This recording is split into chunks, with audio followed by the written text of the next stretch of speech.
Como prometido, vamos exibir hoje a segunda parte da entrevista de Newton Travesso. A história de Newton Travesso se confunde com a história da TV brasileira. Dos 70 anos da TV brasileira, ele esteve presente em 67 anos dos 70 da TV brasileira. Tenho certeza que você vai gostar da segunda parte, assim como foi brilhante a primeira parte. E eu queria, antes de continuar da equipe A, que eu assisti, eu sabia eu sei a programação inteira da Record naquela época, eu assistia de segunda, Corte Raiol Show, ia passando. Essa Noite Se Improvisa, Fino da Bossa, Bossa Saudade, ia terminando lá com a Família Trapo, eu assistia tudo. Tudo isso, poxa, tudo isso eu assistia, e tenho cenas que até hoje eu lembro, e eu via também, a partir da metade dos anos 60, a Jovem Pan falou da Cidinha Campos, ela tinha um programa, eu lembro que a primeira vez que eu vi o Erasmo Carlos cantando sentado à beira de um caminho, né? Foi justamente a Cidinha Campos, ele acabou de compor, sentado à beira, e aí foi lá, cantou tal. Então eu assisti, mas eu queria só retroagir antes, o começo dos anos, aí dos anos 50 até esse momento, já na metade dos anos 60 aproximadamente, né? A questão é o seguinte, na sua exposição, por exemplo, o Zembiski, só para lembrar quem nos acompanha, que o Zembiski vamos dizer, quase que o criador do moderno teatro brasileiro, com o Vestido de Noiva, né, com a encenação que foi revolucionária, né, do Vestido de Noiva, né? Lembrar que o TBC, o Teatro Brasileiro de Comédia, na Major Diogo, né? E ao lado do Nick Bar. Nick Bar, célebre Nick Bar, né, na história da intelectualidade paulista daquele momento, né? Lembrar da Vera Cruz e a indústria cinematográfica brasileira de enorme qualidade. E a referência do Adolfo Celli, por exemplo, né, na sua exposição, e o Franco Zampari, que montou tudo isso, né? Essa todo o esquema, foi ele. Ele não era sonhador, ele era um grande realizador, né? Sim. Então, tudo isso, no momento que São Paulo era a cidade que mais crescia no mundo, se falava com muito orgulho, a cada dia aumentava a população de São Paulo, com a grande imigração nordestina para cá, a chegada de estrangeiros, o grande desenvolvimento econômico do Brasil e de São Paulo, a industrialização, a cidade que não parava de crescer, tudo aquilo. Aí, como é que foi essa ligação da linguagem da televisão em cima das suas questões, a sua questão levantada anteriormente, com as pessoas que vieram do rádio, que tinham uma forma de encenação, uma linguagem própria, e o pessoal do teatro, porque veio gente, como na sua resposta, pessoas importantíssimas, como atores, atrizes, autores, Dias Gomes, Janete Claire, esses vieram, e a radionovela. Eu vi radionovela, que a minha avó via radionovela, então eu ficava ouvindo a radionovela e essa forma de representação. Como é que foi juntar pessoas tão brilhantes, que ao mesmo tempo eram brilhantes nas suas áreas específicas, na linguagem da televisão, que é uma outra coisa, né? Como é que esse desafio, sendo diretor e fazendo esse trabalho? No começo, nós não tínhamos ainda... o que a gente tinha era o mínimo de noção de cinema. Sim. Porque o cinema era uma grande... era uma referência para todos nós. Mas quando nós começamos, era assim, o teatro televisado, sabe? Não era...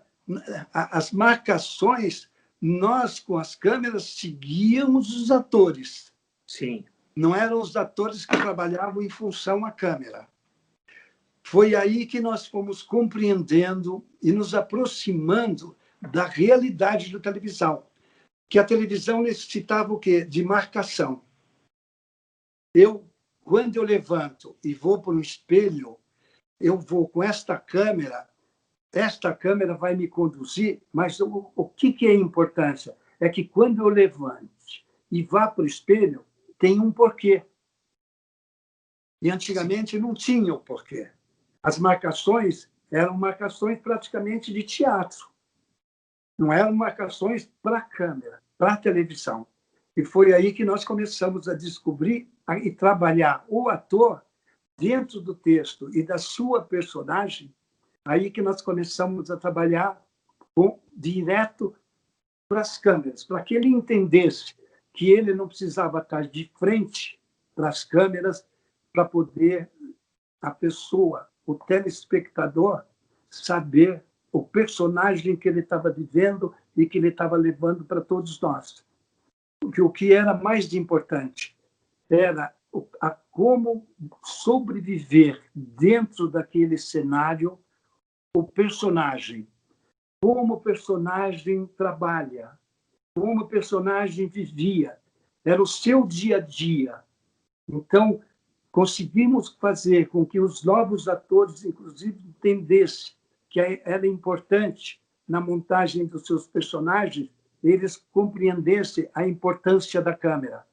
Então, quando eu procurava um contraplano, professor, no começo, sim, quando uma câmera me pegava aqui, eu de costas, e você de frente para mim, o ator virava meio de perfil, porque ele não queria ficar de costas. Ele não queria, sabe? Então, ele virava, ele se posicionava. E tudo isso nós tivemos... foi um trabalho, assim, da Idade Média para que os atores entendessem a importância do contraplano, do plano sequência. Quando nós falávamos em plano sequência, as pessoas não entendiam bem. Por que plano sequência?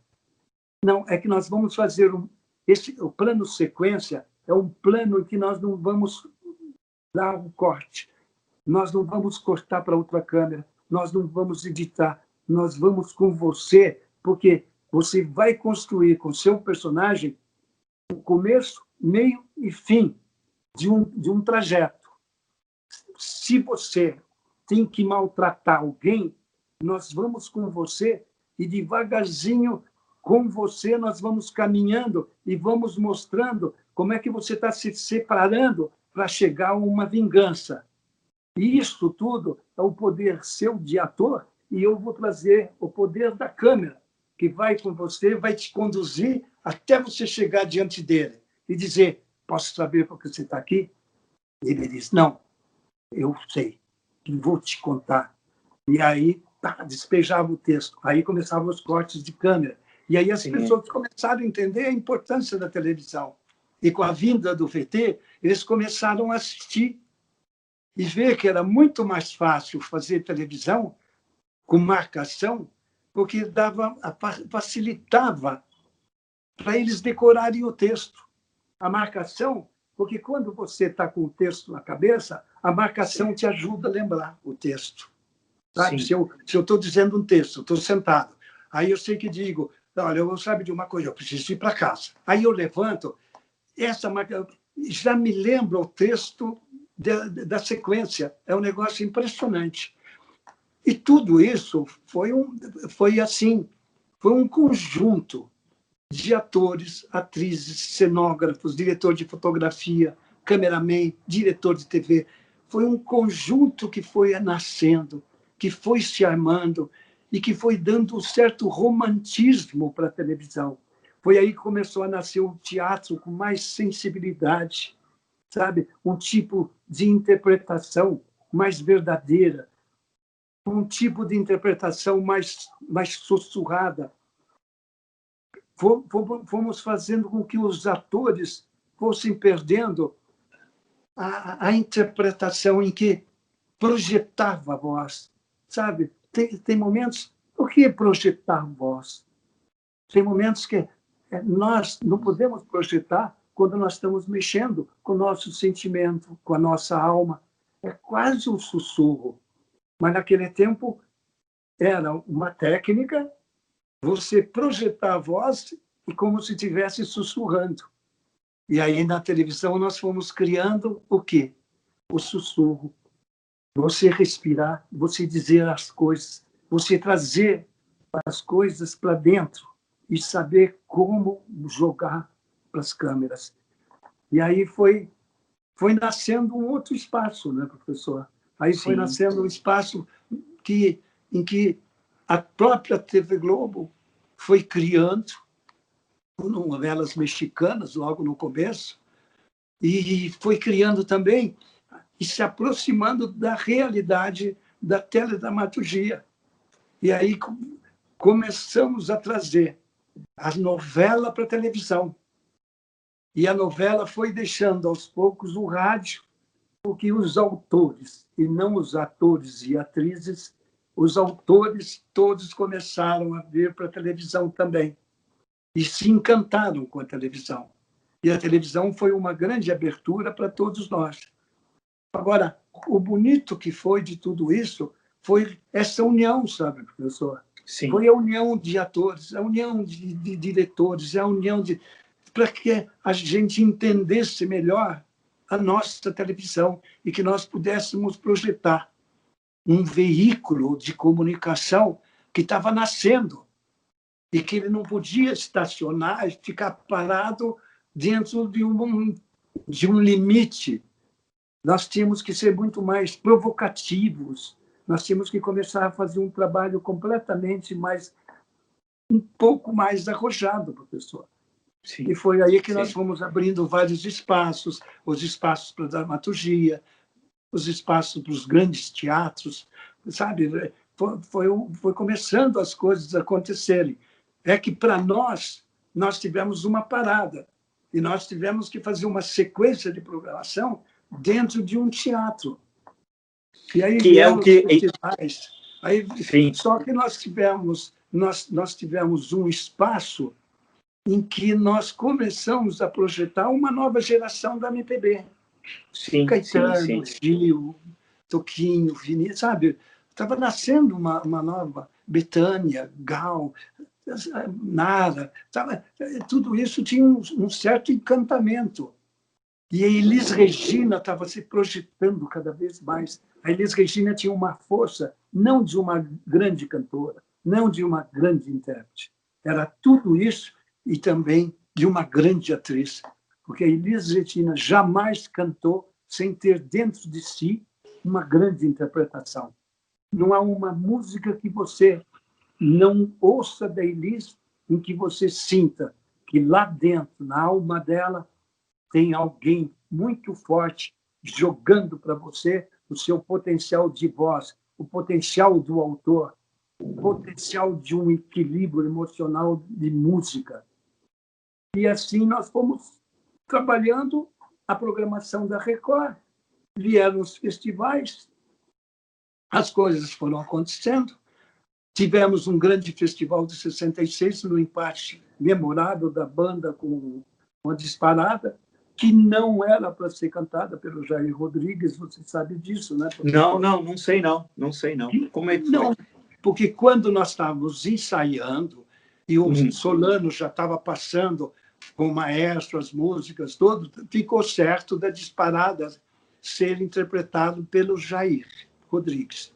E a banda Nara Leão, mas com a primeira entrada do Chico. Porque naquela época o auditório acompanhava a letra, cantava junto. Isso. E conforme o intérprete, conforme o autor, conforme a torcida, às vezes, não deixava nem as pessoas cantarem. Era difícil. Então, nós montamos a banda com o Chico, começando só no violão para a turma ir cantando. Estava toda a vida, sabe? A coisa nascendo, aí vinha a banda, aí vinha a Nara Leão e a coisa ia crescendo.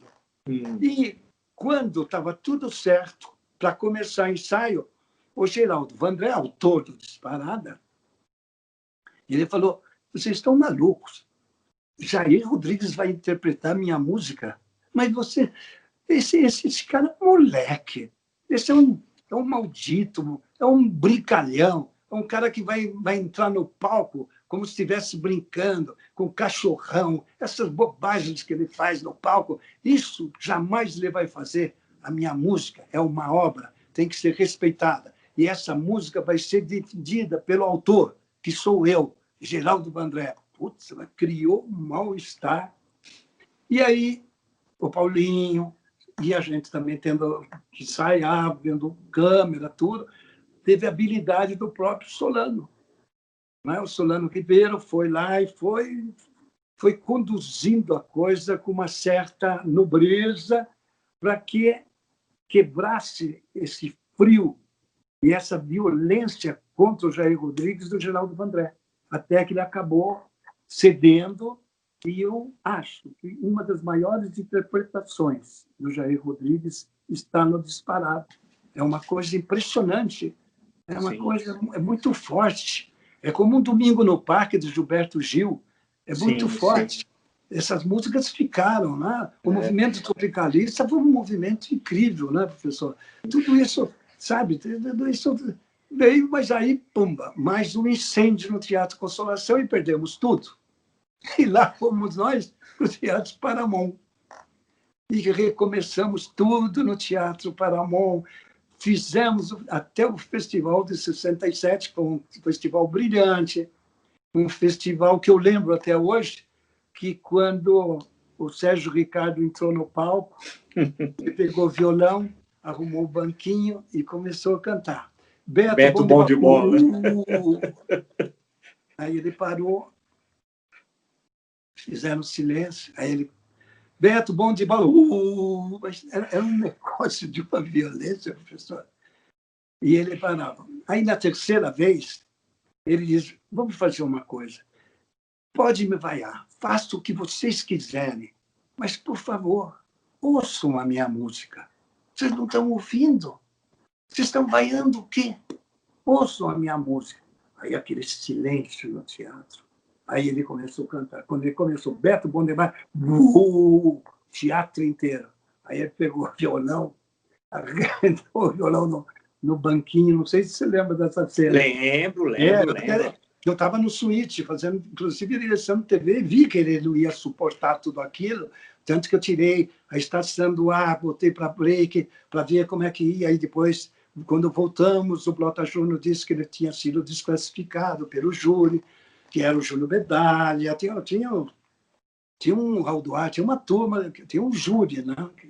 E ele acabou sendo desclassificado. Mas nós tivemos, assim, um movimento inacreditável, que foi o de 67, né, professor? Sim, Foi sim, assim, um sim. negócio impressionante. Eu me lembro de uma cena que uma vez até acho que eu lhe falei, porque eu estava assistindo e aí aparecia a Coxia no Domingo do Parque, ficou em segundo. Domingo do Parque, só lembrar quem nos acompanha, com o Gilberto Gil. E na época, acho que ele namorava Nana Caymmi, porque Isso. a câmera focaliza, ela dá um beijo nele quando fala do segundo lugar e ele entra até para cantar. Então tinha umas tomadas diferentes, assim, né? Não, sabe o que foi, professor? A gente tinha, naquela época, 4 câmeras. Uma sim, câmera de frente, uma para pegar músico e pegar o conjunto, o vocal, e outra coisa.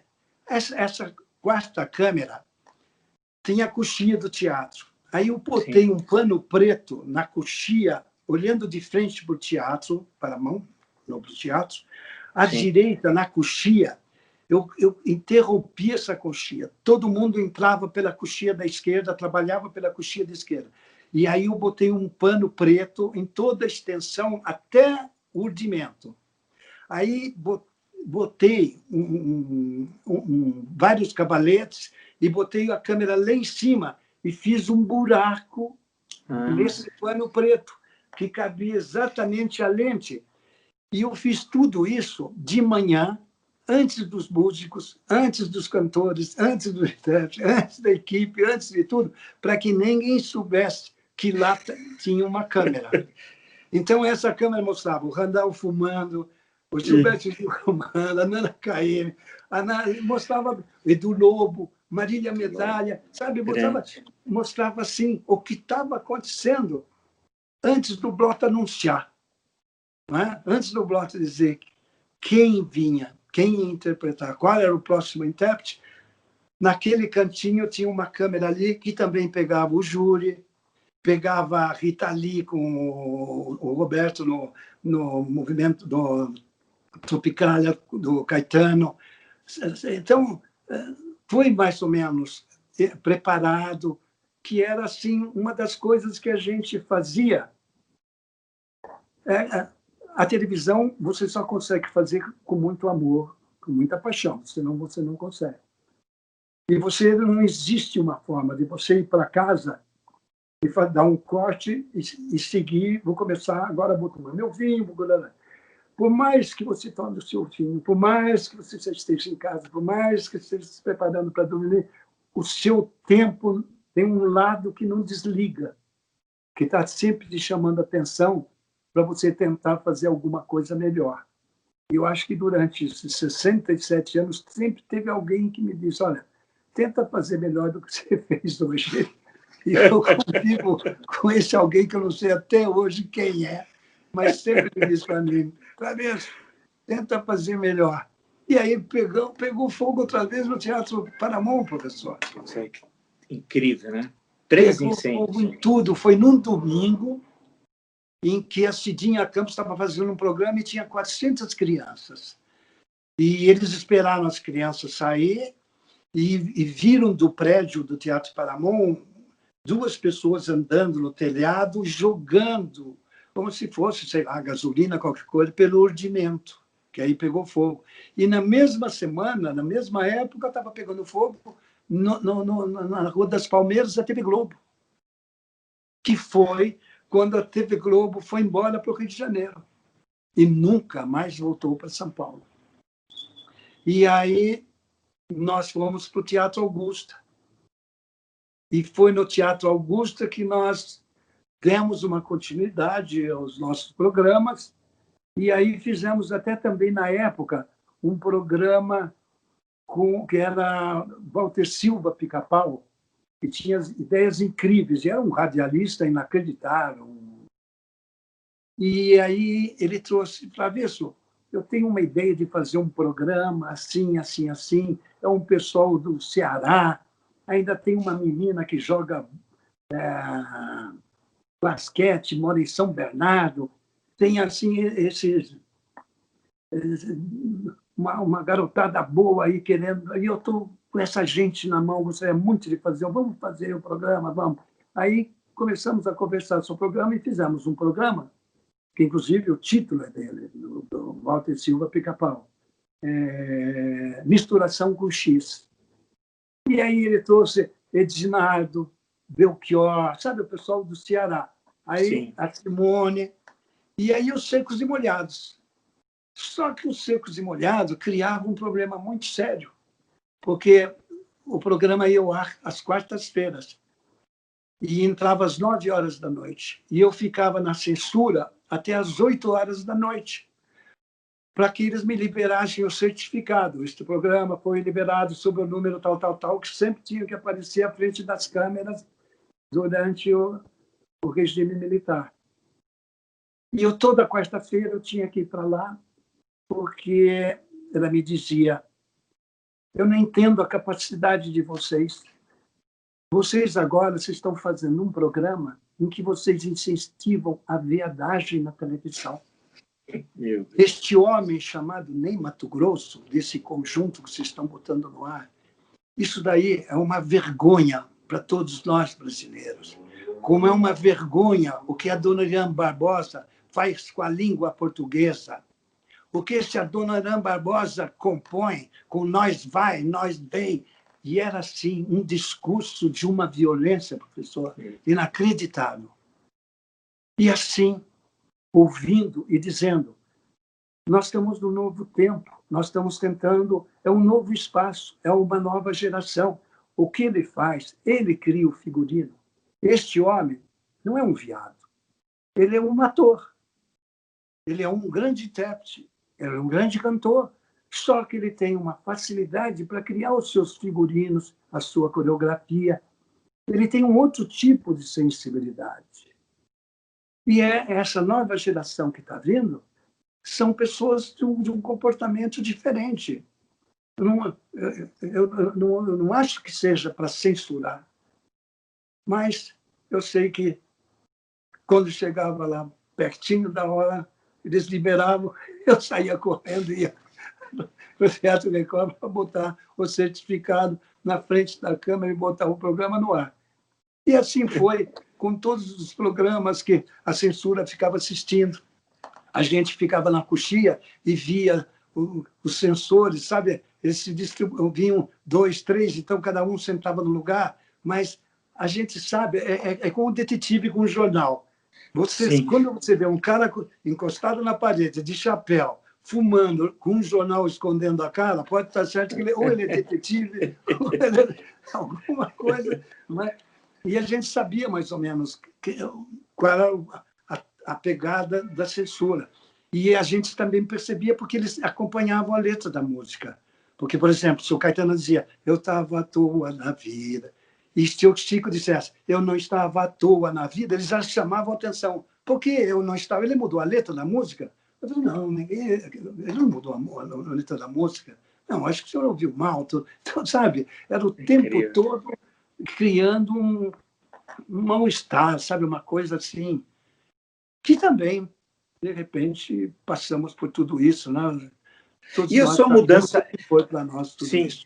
foi terrível. É. E a mudança para o Rio de Janeiro... Quando o senhor foi para a Globo, mudou para o Rio de Janeiro, isso quando é que foi? Quando que ocorreu? Não, foi porque o que aconteceu com a Record? O novo incêndio do Teatro, do Teatro Paramount, fomos para o Teatro Augusta, e ali Roberto Carlos, Elano, Vanderlei, Elis, Jair, todos eles começaram a partir para a sua carreira solo. E a Record estava começando a encontrar dificuldades para pagar. Aí tinha o Marcos Lázaro, que financiava o pagamento dos artistas e em troca de promissória. Então, sabe, começou a ficar um clima, as pessoas, a TV Record começou a ficar triste. E a família Carvalho começou a ficar muito triste também. Ali as coisas começaram... Não é que foi, praticamente foi deteriorando, sabe, professor? E aí os pagamentos ficaram difíceis, nós tínhamos dificuldades para receber. Foi um sofrimento muito grande por tudo o que aconteceu com a própria família. E eu sei que, no meio de tudo isso, em 74, o Boni me ligou, que o Boni eu conhecia já desde... O Boni chegou a trabalhar na TV Record em 1959, roteirizando um programa que eu dirigia e que a minha mulher dançava, inclusive. Eu conheci a minha mulher dançando o Lago do Cisne no Teatro Municipal de São Paulo, quando era comparsa. E aí, numa noite, vendo um espetáculo da Madame Eulenema, achei um fantástico. Aquela bailarina, sabe, jovem, mas no palco deslumbrante.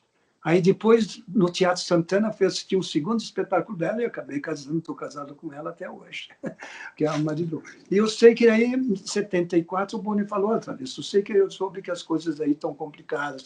Você não quer vir para o Rio de Janeiro? Participa da direção do primeiro Fantástico Colorido, acho que é uma abertura boa para você.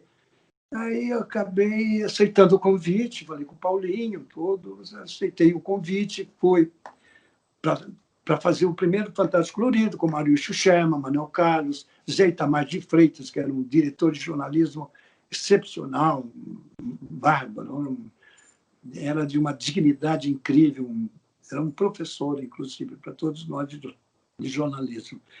E foi aí que eu comecei, no Fantástico, a achar que a televisão ainda faltava algumas coisas. Posso citar um exemplo, professor? Claro. Eu assistia os especiais do Augusto César Vanucci, que era um grande diretor. E ele fazia o especial do Roberto Carlos. Só que ele descia a Serra de Santos com o Roberto dirigindo um carro conversível, com um lenço no pescoço voando, fumando cachimbo, boné, aquele negócio todo meio Gatsby, sabe? Era bonito, mas não cantava. Não soltava. A música ia em cima das imagens. E eu dizia, nossa, mas que coisa.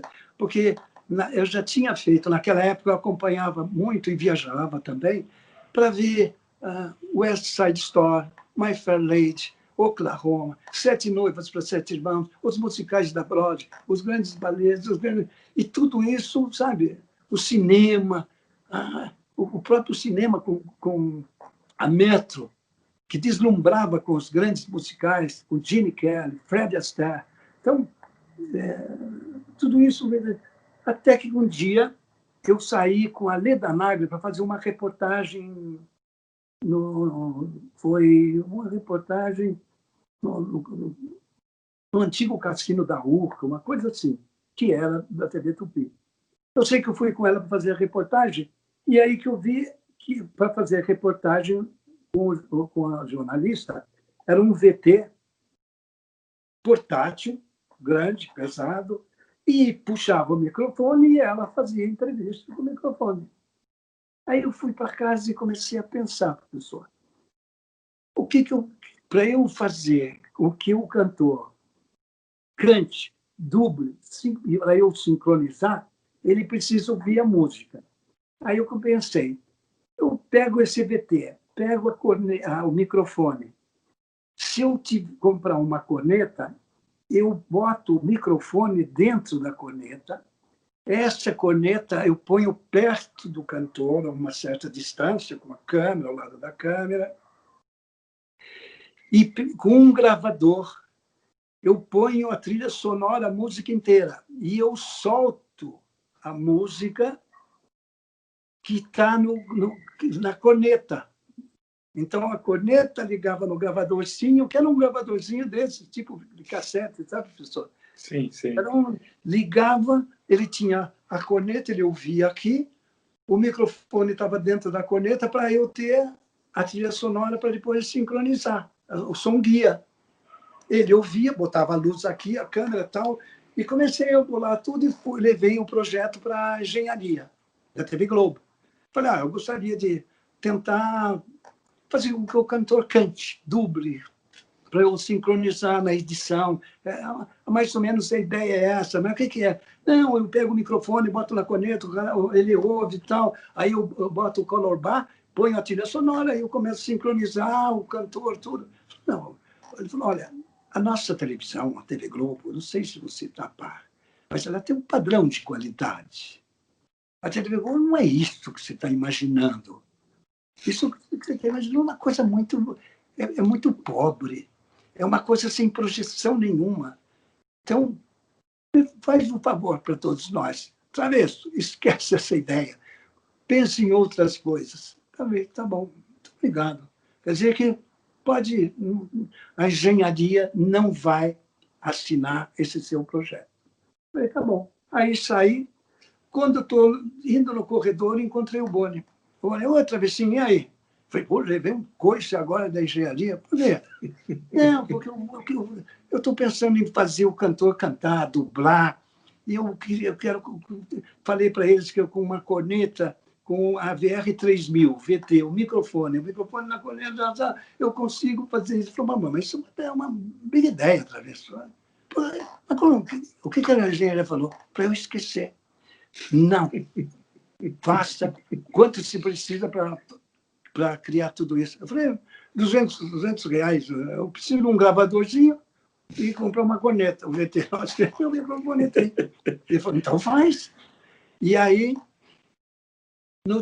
depois de uma semana, eu fui com o Cícero de Carvalho, que era o nosso diretor musical do Fantástico, e expliquei para ele o que eu queria fazer, e disse, agora, eu preciso de uma coisa, uma música, sabe? Eu quero jogar o cara lá em cima, no céu, eu quero fazer alguma coisa diferente, preciso de uma música. O Cícero falou, olha, o Ney Matogrosso está lançando uma música incrível, parece que chama-se América do Sul, qualquer coisa assim. Eu falei, tá, dá para pedir para ele trazer a música? Claro, eu peço para ele trazer a fita toda. Aí, depois de 2 dias, o Cícero me ligou e disse, o Ney Matogrosso está aqui na Casa 50, passa aqui para conversar com ele. Aí botamos a música, que é América do Esperta América do Sul. Aí chamei o Ney e falei, olha, Ney, a ideia é esta, é fazer isso, isso, isso. Eu vou pegar um helicóptero, você vai sentar no helicóptero, eu vou tirar a porta, mas você, além do cinto de segurança, nós vamos amarrar você para que não tenha perigo, porque esse helicóptero ele tem que inclinar e pegar você e América do Sul lá embaixo, no fundo. E você vai estar ouvindo a música aqui no seu ouvido. Do lado tem uma luz e no outro lado está uma câmera. Comigo. Então, é isso que nós vamos fazer. Nós vamos fazer você cantar dentro do helicóptero, lá no céu. Ele falou, mas qual é a segurança? Quem me dá uma segurança de que eu não vou cair dessa porta aí, maldita, botar no helicóptero sem porta? Eu falei, não, você pode ficar tranquilo, que na terra você vai estar super bem amarrado, tudo. E assim nós fizemos o primeiro clipe da televisão. televisão. Por quê? Porque o Boni foi sempre uma pessoa que acreditou. Quando você tem uma ideia, apoia. A palavra dele era mais forte do que a própria assinatura dele, sabe? E ele era uma pessoa de um entusiasmo incrível. Então, tudo isso era... E foi aí que a Ikigami veio para o Brasil. O Johnny Metz mandou buscar a equipe dele em Nova York, porque eu gravei com o Johnny Metz. Aí eu consegui, professor, o trem do Getúlio Vargas, que atrás do vagão do Getúlio Vargas tinha uma grade toda de ferro, onde ia o Getúlio Vargas, quando estava... Tem uma foto famosa, Era 30, tipo um vagão Puma. Isso. Eu consegui esse vagão Puma. Puxa. Com uma locomotiva, uma máquina. Montamos uma composição. Fechamos de Santa Cruz até a Central do Brasil uma linha que eu vinha com os navios gravando, voltava na outra, eu vinha por cima com o helicóptero e o Aznavour cantando. Era assim, a coisa mais louca. O Aznavour não acreditava, porque quando eu fui no Copacabana falar com o Charles Aznavour e dizer que nós íamos gravar a música dele, 2 músicas, Chi e La Bohème. Ele falou tudo bem e tal. Aí, quando passamos lá umas 9 horas da manhã no Copacabana, ele já estava esperando no hall com o conjunto. Eu falei que nós íamos gravar, era um processo tipo cinema, em que ele ouvia a voz, ele ia dublar. Ele falou, não, mas eu nunca fiz isso, eu não faço isso. Eu vou, mas vou com o meu conjunto. Não, está tudo marcado, tem um trem esperando, um trem de um ex-presidente da República do Brasil. Olha, até que ele resolveu, fez, e nós gravamos Chi com ele, depois La Bohème, lá em cima, em Santa Teresa, naquelas parte antiga, meio veneziana, sabe? Meio toscana que tem no Rio de Janeiro. E assim eu fui criando os espaços e voltando devagar para a dramaturgia. Mas eu sempre insistia, professor, com o Boni, porque o Boni é de Osasco. E eu também somos paulistas, né? E gostamos da nossa terra, gostamos do que fazemos. E aí eu falei com o Boni, falei várias vezes, em várias reuniões, Boni, vamos montar um núcleo em São Paulo, acho que é interessante para a gente. Está muito Rio de Janeiro, Copacabana, Leblon, Ipanema. Vamos tentar fazer alguma coisa, uma coisa em São Paulo, criar um núcleo. O Boni falou, não quero, imagina, eu vou me distanciar, vou ter um produto distante, não, nada disso. Até depois de um mês, mais ou menos, quando terminou a reunião, o Boni falou, vamos almoçar, vamos. Ele falou, olha, eu pensei muito na sua ideia, tudo bem, vamos abrir um núcleo. Você abre o núcleo em São Paulo. Agora, o que você vai fazer? Eu falei, bom, agora eu tenho que pensar. De primeira, eu não sei, mas eu te garanto que eu vou te dar alguns projetos para você estudar e a gente abrir esse núcleo em São Paulo. E aí ele me abriu espaço. E aí, na primeira apresentação, a exposição que eu levei para ele, eu expliquei a importância que eu gostaria muito e que eu achava de uma importância muito grande de fazer um programa dedicado e voltado à mulher que estava começando a emancipar, que estava começando a abrir o seu espaço, ela estava começando a ir para o trabalho, a ter um marido, a ter um filho, mas estava começando a administrar tudo isso. Ele falou, estou gostando da ideia, mas bom, quem sabe a gente podia fazer, quem sabe fazer uma televisão para a mulher dentro da TV Globo. Ele falou, uma televisão, uma TV para mulher. E aí nasceu TV Mulher, que o Boni abriu o espaço e a gente lançou praticamente o primeiro programa de prestação de serviço para a mulher. Não era um programa de cozinha, não era um programa de turismo, não era um programa de prestação de serviço. E aí começamos a trabalhar uma grade, comecei a pensar na grade. O Ricardo Scaramandé do comercial começou a ficar entusiasmado, porque a Globo estava abrindo um novo espaço. E abriu um espaço das 8 horas da manhã ao meio-dia, 4 horas de programa.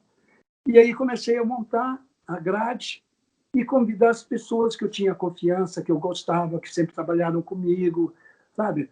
O Carlito Maia, o Carlito Camargo também. Pessoas que o Carlito Maia, nessa época, ficava em São Paulo. E comecei a trabalhar as pessoas que eu achava de grande importância. E convidei a Rose Nogueira e a Marília Gabriela, na época. Ela fazia 1 minuto de jornal hoje, nacional, local, e 30 segundos nacional.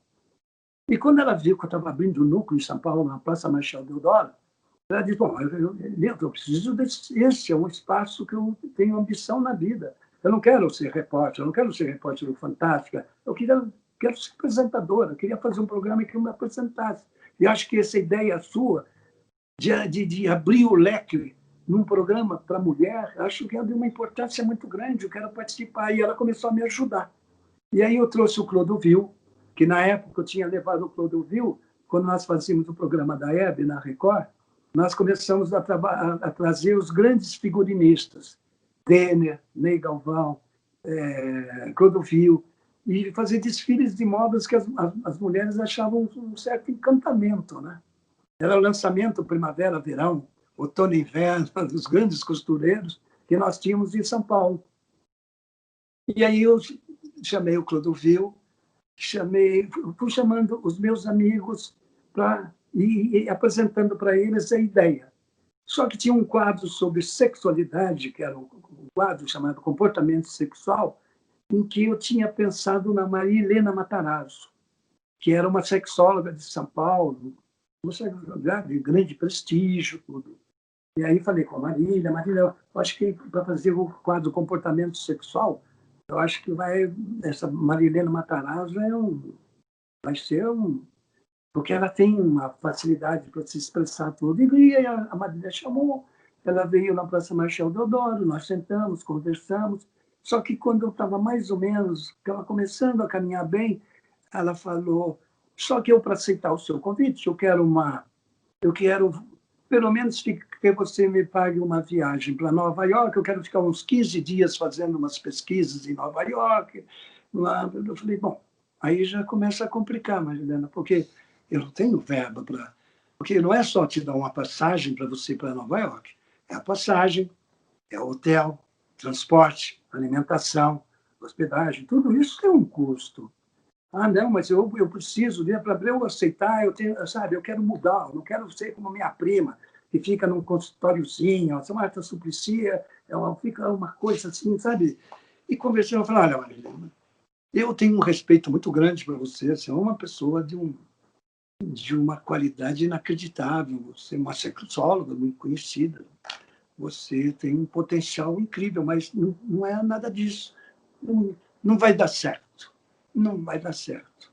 Eu falei, tá bem, então, tudo bem. Acredito que não vai dar certo mesmo. Melhor para mim. E foi embora. Aí, quando eu voltei para a sala, a Maria falou, e acertou com a Maria? Eu falei, não deu certo, porque ela queria ir para Nova York, mas eu acho que ela não gostou muito da ideia. Ela falou de uma prima dela, chamada Marta Suplicy. Eu não tenho a menor ideia, você conhece? Ela falou, olha, eu já ouvi falar Marta Suplicy, mas eu vou procurar, então procura. E aí a Maria procurou, depois de uns 2 dias, encontrei a Marta. Marca ela, veio a Marta, expliquei para a Marta qual era a ambição do programa, o que nós queríamos fazer. Ela falou, olha, com o máximo prazer, acho uma abertura incrível, eu só preciso de uma pessoa que eu acho que precisa ilustrar certas coisas. E eu preciso de uma pessoa que desenhe, pinte para mim, porque eu gostaria muito de ter ilustração, porque é muito difícil a mulher entender certas coisas, principalmente a nova geração. As meninas adolescentes, elas precisam acreditar em mim e precisam ver o que eu estou falando. Eu preciso ilustrar. E aí acertamos ela, acertamos a Marisa Gabalha, que era uma poetisa também, loucaça, que é uma também. Tem um livro dela, Milho. A Marilu começou fazendo o primeiro programa de turismo, que não era programa de turismo. Era um programa que apresentava a importância da história da cidade, da importância da gastronomia, da importância da sua civilização, os seus acontecimentos, historicamente a importância de cada cidade, de cada país. Então, era também um projeto ambicioso. Nós tínhamos a Sulaia Cobra Ribeiro, com o direito da mulher, sabe? Fomos montando uma equipe, e a La Sherma, que fazia ginástica para mulher, até com vassoura, varrendo. Então, tudo isso. No meio de tudo isso, o Carlito Camargo, o Carlito Maia me telefona e diz: sabe quem está no Pará e querendo vir para São Paulo? Eu falei: não tenho ideia não, Carlito. É o Enfio. Ele está com a mãe dele lá no Pará, está querendo vir para São Paulo. Lá não tem alguma coisa na Globo aqui em São Paulo? Você está fazendo programa novo, tudo? Eu falei: olha, vamos que venha o Enfio e a gente arruma alguma coisa para ele. E quando o Enfio veio, nós nos reunimos e criamos o TV Homem, que era um quadro do Enfio dentro do TV Mulher, só que as mulheres não deixavam ele usar equipamento colorido. Então, o quadro do Enfio era preto e branco. Então, tudo isso nós fomos criando. Aí abriu espaço para eu criar o Balão Mágico, o Jairzinho, Simoni, o Mike, o Fofão. Depois, e o Rolando Bodrim, era um cara que um contador de causos que eu achava apaixonante. Sim. E era um grande ator. E ele estava, na época, na Bandeirantes, estava fazendo uma novela. E aí eu consegui com o Boni que a gente podia fazer um programa depois do Globo Rural no domingo. Um programa caipira. Ele levou um susto de dentro da TV Globo, um programa caipira. Sim, um programa caipira autêntico, acústico, não é? Aí o Boni se apaixonou pela ideia também, foi indo, chamei o Bodrim se apaixonou pela ideia e criamos o Som Brasil, que o Bodrim tem até hoje na TV Cultura. Então, sabe, esses espaços foram se abrindo de uma forma que é difícil até de explicar.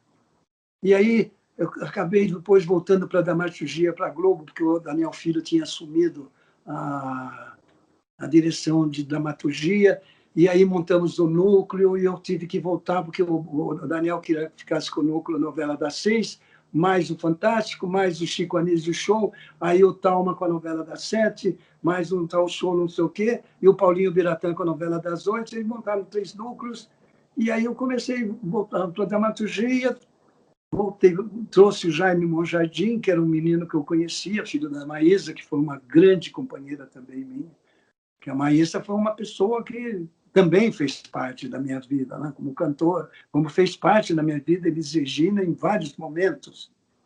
Eu tenho um bilhete da Elis Regina, professor, em que ela, na escola, em que ela diz: Newton, Deus te pague, até breve. Elis. Junto desse cartão veio um buquê de flores rosas brancas, mas um negócio impressionante. Professor, ela se suicidou 20 dias depois. Eu não tive tempo de agradecer para a Elis, que foi uma grande amiga. Porque as boas histórias, verdadeiras histórias da Elis, eu conheço. Porque eu vivi. Porque todos nós vivemos, sabe? Não é uma coisa em que você vai escrever um livro sobre a Elis e pesquisa e faz várias entrevistas. São pessoas... É completamente diferente quando você convive na coxia, na maquiagem, na produção, nos seus momentos de dificuldade, nas suas brigas, no seu TPM. Tudo isso é um leque muito grande em que você tem que ter um suporte para você conviver com a pessoa, porque senão ela te desgasta, ela te deixa a zero. E você precisa ser uma pessoa amiga, companheira. E eu tive todas elas nessas bons amigos, bons companheiros, pessoas que eu sempre soube ouvir, como Irene Ravache, sabe? Denise Fraga, o próprio Boni, Tuta, Manuel Carlos, são pessoas que fazem parte da história de todos nós. São pessoas que nós convivemos durante anos e anos. E eu acabei voltando para a dramaturgia, voltando a coisa. Aí resolvi montar uma produtora, professor. Aí quando eu estava indo bem a produtora na TV Manchete, Sim. veio uma pessoa chamada Zélia Cardoso. Lembra desse nome, professor? Lembro. Se não me engano, foi em 1990, ministra da Economia. 89, não, 88. Não, 80, o governo toma posse a 15 de março de 1990, ela sai depois em maio de 91. Collor, isso. A eleição de 89, isso. E aí veio o plano Collor. Eu perdi tudo. E aí a Manchete falou, olha, Newton, não tem como. Nós estávamos com você, era uma parceria, que você que produzia, câmera sua, tudo, equipamento seu. Eu transmitia ali onde era das Dunas, na João Lourenço. Era ali o meu estúdio, tudo. Aí perdi tudo. E ela falou, bom, vamos fazer uma coisa. Você quer assumir a direção de programação da Manchete? Eu achei aquilo um big desafio. Topei, fui embora para o Rio de Janeiro. Conversei muito com o senhor Adolfo, com o Espírito Rossi, qual era a ambição, era a volta da dramaturgia. Aí eu fui buscar o Jaiminho, que eu tinha dado a primeira direção geral na Globo em 87, com o Sim a Moça. E depois uma outra novela com o Laurinho Corona, que morreu de AIDS durante o projeto todo. Foi uma judiação, era um ator maravilhoso. E aí eu falei, se temos liberdade para voltar à dramaturgia, então eu vou buscar pessoas que eu tenho confiança. Claro, faz o que você quiser. Tá. Aí liguei para o Jaiminho no dia do aniversário dele, 19 de maio. Já, Jaiminho, estou assumindo aqui a Manchete. Você quer assumir a dramaturgia? Estamos aqui com uma abertura maravilhosa na Manchete. Ele falou, Nilton, eu estou saindo da Globo, que eu vou trabalhar na Globoteca, eu só quero fazer comerciais, quero parar com novela, quero parar com tudo. Você está largando tudo para fazer comercial de televisão? Ele falou, exatamente. Você está brincando, Jaiminho. Niltinho, sabe? A não ser que você fale com o Boni, porque eu pedi autorização para o Boni para sair, não quis brigar com ele e tal, e ele me deu liberdade para ir embora e fazer o que eu quisesse. Se você falar com o Boni, para ele tudo bem, aí eu topo. Aí eu liguei para o Boni, falei, Boni, está acontecendo isso e tal. Ele falou, pode levar o menino, não tem problema nenhum, tá vendo? Vai embora. Aí chamei o Boni e aí nós começamos a trabalhar o Cananga do Japão, que foi o primeiro, que era uma ideia do Sr. Adolfo Bloch. E aí, nesse ínterim, o Jaiminho trabalhando o Pantanal, que era um projeto que estava fechado numa gaveta na TV Globo há 5 anos. Ah, é? Estava 5 anos fechado, isso em 1990. 89 para 90. E aí o Jaime chamou o Benedito e disse, eu soube que você tem um big de um projeto que é passado no Pantanal, Benedito. Ele falou, tenho. E esse projeto está fechado e a Globo, os diretores foram para o Pantanal, todo mundo votou de lá, dizendo que é um absurdo a ideia de criar uma novela em que 90% delas era todinha em locação e todinha passada no Pantanal. Ele falou, você não quer vir para a Manchete? Nós fazemos o Pantanal. Ele falou, mas vocês fazem o Pantanal exatamente como eu imagino a minha história, a sua história. Ele falou, porque essa minha história está na gaveta há 5 anos.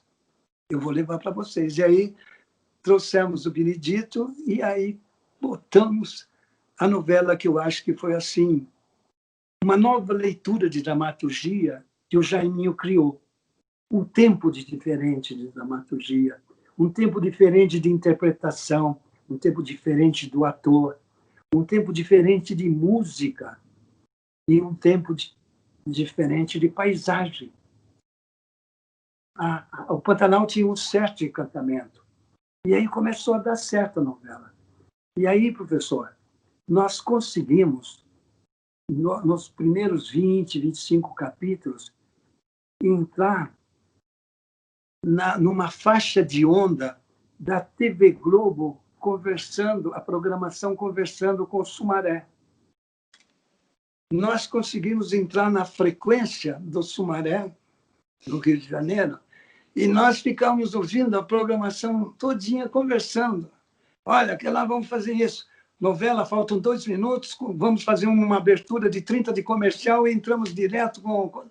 E a gente acompanhando. Aí o Casal 20, a Kim, fazendo o Jornal da Manchete, ficava com 2, 3 notícias frias, e esperando o nosso sinal. Quando terminava a novela da Globo, a gente entrava colado, professor. Eles não acreditavam. Mas como é que eles estão entrando? Não dá para acreditar. Até que depois, uns 3 meses, eles descobriram que nós estávamos entrando na frequência deles. Né? Mas, sabe, professor, essas coisas acontecem e não deixa de ter um certo romantismo também. Claro, claro, claro. Que é uma coisa extremamente apaixonante, é uma coisa que não é fácil, porque quando você está trabalhando com um elenco de 40, 50, 60 atores, quando você está trabalhando com 130 pessoas, que é maquinista, iluminador, câmera, luz, som, tudo, sabe? É um universo. Tudo isso, professor, não cansa. Mas administrar o ego, isso é uma loucura. Administrar o ego, professor, é assim, de chegar em casa e tomar um banho de sal grosso, que você chega carregado. Mas eu sempre tive também, mas eu tive muita sorte também de trabalhar com atores incríveis. Porque eu tive passagem, porque quando eu saí da TV Globo, depois, que eu montei a escola, e o SBT me chamou. E aí eu fiz uma novela que eu achei que era importante para São Paulo, que era uma novela que era da Senhora Dupré, que passava na Vida da Angélica, no Brás, na Moca, passava nos anos 20, 30, 40, Revolução de 32, início da guerra, tinha uma... Era mágico. E já tinha sido, acho que foi em 50 e pouco, 60, na TV Tupi. E eu achava que, de tudo, para voltar à dramaturgia no SBT, que eu tinha carta branca, que o Silvio Santos me deu, eu achava que eu tinha que botar um produto que fazia parte de São Paulo, uma história de São Paulo, uma história paulista. E aí consegui fazer o Éramos 6. E para fazer elenco foi difícil, professor, porque eu imaginava, depois de toda a leitura, falar com o Silvio de Abreu, com o Evaldo Filho, que eu ia fazer a novela, consegui autorização, os direitos, estava tudo ok. Comecei a ver a parte cenográfica, mandei fazer um bonde no Rio de Janeiro, que era o bonde da Angélica. A Angélica era 36, a Moca era 78, qualquer coisa assim. Então, sabe, eu comecei a trabalhar tudo isso, mas estava difícil de fazer elenco, porque as pessoas diziam: é difícil trabalhar no SBT, porque o Silvio corta, o Silvio, se não gosta, ele tira do ar tudo. A Irene Ravache estava fazendo uma peça lá no FAP, no Teatro FAP, eu fui falar com ela, e ela falou: Newton, nós temos uma amizade muito grande, nós trabalhamos há anos juntos. Agora você me propõe para fazer uma novela no SBT. O Silvio é um cara meio... Ele não é normal para assistir. Né? Ele tem um temperamento diferente do nosso, uma leitura diferente. Aí, depois de uma semana, comprei ingresso, sentei na primeira fila. Quando a Helena Ravache entrou em cena e me viu sentado ali, já fez a macareta, até que ela falou: olha, vamos fazer uma coisa, eu vou fazer a novela, eu faço a Dona Lula, mas física, não jurídica. Aí ela topou, aí foi fácil fazer elenco, aí veio a Denise Paga, Marcos Caruso, Otton Basta, lançamos Ana Paula Arósio, Caio Blá, Wagner Santisteban, sabe, e tive uma coisa, professor, que eu contando, poucas pessoas acreditam, mas aconteceu e é verdadeira essa história. Quando a novela estava para estrear, nós estávamos começando a preparar as chamadas, o Silvio Santos me chamou. O Luciano Calidade falou: ô, Newton, o Silvio Santos quer falar com você, porque ele quer discutir o horário da novela. Putz, é mesmo? Vamos lá. Ele falou: não, melhor ir sozinho. Aí fui eu lá, o Silvio Santos, o Silvio atendia no camarim dele, comendo arroz, feijão, um ovo frito e um bifinho, e no camarim ali, conversando. Ele falou, então, Newton, o negócio é o seguinte, essa novela não tem volta mesmo. Já vi o Cidade Cenográfica, tudo isso está muito bonito. Parece que vai ser uma novela bonita. Tal. E qual é o horário que você está imaginando colocar a novela? Eu falei, Silvio, para mim, eu faria mais ou menos o que nós fizemos na Manchete. Quando termina a novela da Globo, pá, nós entramos direto, porque nós vamos buscar um pouco Sim. da mulher noveleira, do público noveleiro. Nós precisamos desse público. É uma maneira da gente buscar, porque a gente vai colar uma coisa na outra. Tal. Ele falou, não, eu quero botar a novela às 8. Eu falei, pô, Silvio, 8? Em cima do Jornal Nacional? O Jornal Nacional é uma loucura. Pensa bem, Silvio. Não. Em cima do jornal é um belo horário. Eu falei, bom, Silvio. Mas ele falou, pode deixar, eu vou pensar. Depois de 2 dias ele me chamou. Ou então, Silvio, tudo resolvido, já pensei. Nem você, nem eu. Eu vou botar a novela às 8 e repriso o mesmo capítulo às 9h30. Eu falei, Silvio, quer dizer que nós vamos estrear às 8 horas da noite e reprisamos o mesmo capítulo às 9h30. Quando termina, exatamente. Eu falei, acho que não tem volta também, né? Ele falou, não tem volta, porque eu sou o dono, também posso escolher, eu estou escolhendo o meu horário. E você está escolhendo o seu. Então, eu juntei os dois. E assim foi para o ar. Então, dava 8, 10 no primeiro horário. Dava 18, 20 às 9h30. Aí ele somava, tá vendo? Estamos dando 32. Era um negócio impressionante. A habilidade que o Silvio sempre teve para lidar com as pessoas, para lidar com a sua empresa. Eu sei que aí foi uma passagem. É difícil você expor 67 anos de vida, né, dentro desse universo, né, professor? Não, claro. Mas eu queria assumir um compromisso com você. Eu chamo de você porque eu sou amigo do Newton, correto seria chamar de senhor. Né? E somos amigos do bom vinho, né, professor? Do bom vinho, E como da gente marcar um próximo encontro, porque eu tinha uma série de questões que eu gostaria realmente de colocar, mas eu falei, não vou abusar da sua bondade agora. A gente marcaria um próximo encontro, porque, olha, a riqueza da nossa conversa hoje, das questões que você levantou, destacou, uma maravilha, uma maravilha. Então, eu gostaria já de deixar pré-combinado com você um próximo encontro, nós marcaríamos, né? E para continuar essa conversa, porque acho que tem questões que são muito importantes, especialmente para o público mais jovem acompanhar, para conhecer um pouco a beleza da história da TV brasileira e da sua participação desde lá do início da TV no Brasil, que é uma questão, você é uma espécie de mito vivo da TV brasileira. Então, podemos fechar esse compromisso?